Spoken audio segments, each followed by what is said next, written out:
देखिए, एक दूसरा हम इस प्रेस वार्ता के माध्यम से आपको अपडेट देना चाहते हैं कि Faridabad police crime branch sector 30 में काम करते हुए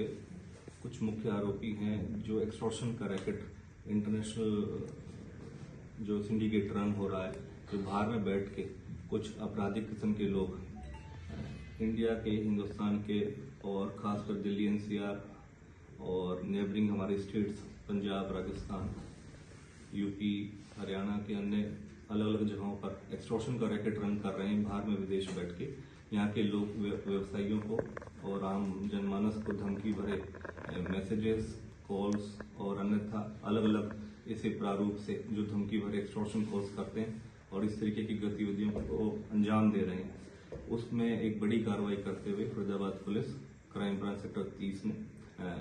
ऐसे उसमें मुख्य तौर पर 3 ऐसे आरोपियों को जो इस सिंडिकेट का हिस्सा था और ऐसे वारदात को अंजाम देते उनको पकड़ने में सफलता प्राप्त करी है। मुख्यतः इसकी पृष्ठभूमि इस प्रकार से है कि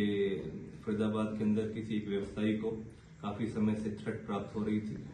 बाहर बैठे कुछ ऐसे आपराधिक किस्म के लोगों के द्वारा, और उनसे काफी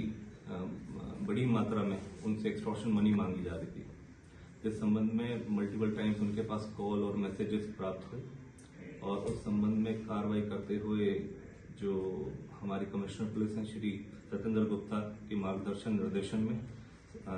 जो हमारी क्राइम ब्रांच है निरंतर इस पर नजर बनाए रखी हुई थी और ऐसे अपराधियों की तलाश में थी कि कौन ऐसे व्यक्ति विशेष जो ऐसे सिंडिकेट का हिस्सा है और ऐसी कार्रवाइयों को, गतिविधियों को अंजाम दे रहे हैं।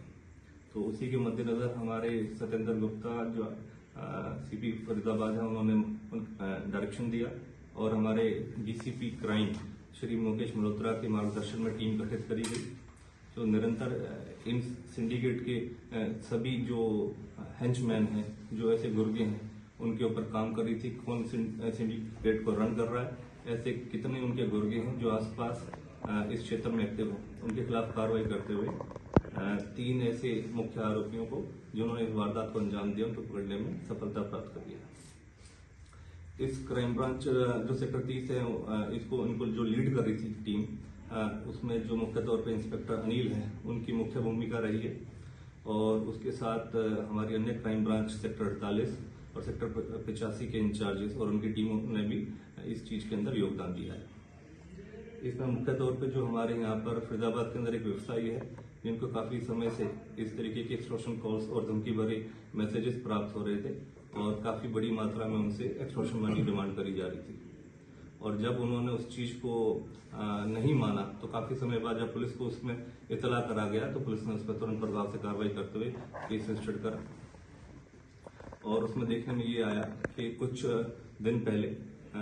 उनके घर पर एक्सटॉर्शन एक लेटर भेजा गया और उसके अंदर कुछ एम्यूनिशन था, गोलियां थी, जो थ्रेट लेटर था उसके साथ। उस पर कार्रवाई करते हुए पुलिस ने उसकी संगीन तरीके से जो टीम काम कर रही थी उनको पकड़ने में कुछ दिनों बाद उनमें सफलता प्राप्त करी है और मुख्य तौर पर जब इन्होंने जो धमकी दी थी उसके बाद एक और वारदात को अंजाम देना था। अगर इनकेस अगर ये धमकी देने के उपरांत अगर एक्सटॉर्शन मनी नहीं देते तो शायद ये कुछ और संगीन वारदात को अंजाम दे सकते थे। उसी दौरान जब पुलिस रिमांड पर इन मुलजिमों को लिया गया तो जब रिकवरी करने के लिए गई तो उस दौरान पुलिस अभिरक्षा से भागने की कोशिश करी गई और जिस दौरान पुलिस के ऊपर जो पुलिस का वेपन छीन के इन्होंने जो मुख्य आरोपी था मोनू, उसने भागने की कोशिश करी और उसी दौरान पुलिस के ऊपर फायरिंग करते हुए जब वो भागा तो पुलिस ने अपनी सेफ्टी इंश्योर करते हुए उसको वार्निंग फायर दिया, रोकने की कोशिश करी और उसी दौरान उसको भी फायर जो पुलिस ने रिटेलिएट करा उस दौरान वो भी घायल हो गया।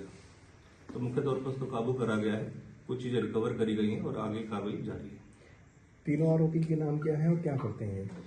और कौन सी गैंग से जुड़े हुए? मोनू, गुजर, हनी और कपिल, ये 3 आरोपी हैं जो कि भटिंडा के निवासी हैं पंजाब से और यहाँ स्पेशली जो इनके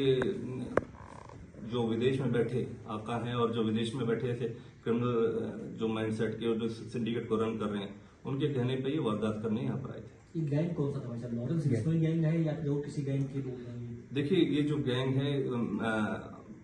इस चीज का मैं नाम ना लेते हुए, जो ऐसे आपराधिक पृष्ठभूमि के लोग हैं जो आमतौर पर इस तरीके की वारदात को अंजाम दे रहे हैं, विभिन्न अलग अलग स्टेट्स में, दिल्ली एनसीआर के अंदर अलग अलग जगहों पर इस तरीके की सिंडिकेट को रन कर रहे हैं और एक्सटॉर्शन का रैकेट को रन कर रहे हैं। तो ये काफी ऐसे जो गैंग्स रन हो रहे हैं उनके खिलाफ ये एक कड़ी चुनौती भी थी पुलिस के पास, और उसी तरीके से इनके खिलाफ कार्रवाई भी करी जा रही थी, जिस एवज में इनको पकड़ा गया है, जो ये इंटरनेशनल बाहर विदेशों में बैठ के इस तरीके के गैंग्स को रन कर रहे हैं। मुख्य तौर पर ऐसे लोगों का नाम लेना ठीक नहीं है। इनकी क्रिमिनल हिस्ट्री क्या है तीनों की? और जो मोनू है, इसमें मुख्य जो इनका हेंचमैन था इस गैंग का, उसके ऊपर 4 केस हैं किडनैपिंग, आर्म्स एक्ट के, और जो हनी है उसके पास डेकोइटी का केस है, और जो उसके साथ दूसरा कपिल है इसके ऊपर भी एक व्हीकल थेफ्ट का केस है। तो यही बेसिकली एक जानकारी थी जो आगे अब इनको पुलिस रिमांड पर फर्दर और भी आगे कार्रवाई कर रही है पुलिस, और भी जो अन्य लोग हैं जो इस सिंडिकेट का हिस्सा है उनको जल्द से जल्द। वहाँ मौके से बरामद क्या किया गया है मोनू के पास? जो रिकवरी करने गए थे वहां पर एक कंट्री मेड पिस्टल है और एम्यूनिशन है। किसी मुलाजिम को चोट तो नहीं लगी सर? नहीं, लकीली नरोली एस्केप था, वहां पर किसी का चोट नहीं। जैसे AK-47 की कारतूस है सर, कुछ पता लगा कहाँ से लाए? उसके संबंध में भी जानकारी ली जा रही है, क्योंकि पुलिस रिमांड के दौरान और